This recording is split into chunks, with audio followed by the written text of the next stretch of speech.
We use 6D road scanning technology, LiDAR, camera, and GNSS systems to measure every millimeter of the surface, quantify all types of pavement distress, and calculates the Pavement Condition Index. As the vehicle moves, pavement condition data is captured without traffic disruption.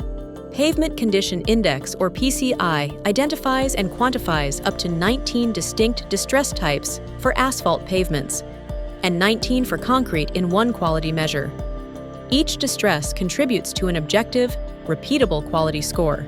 PCI follows the ASTM D6433 standard and rates pavement quality from 0 to 100. The higher the score, the better the condition. We automatically process the data, detect distresses, classify severity, and calculates PCI values for every section of the road. The data is then uploaded to the GIS system, where you can precisely identify which road sections require maintenance.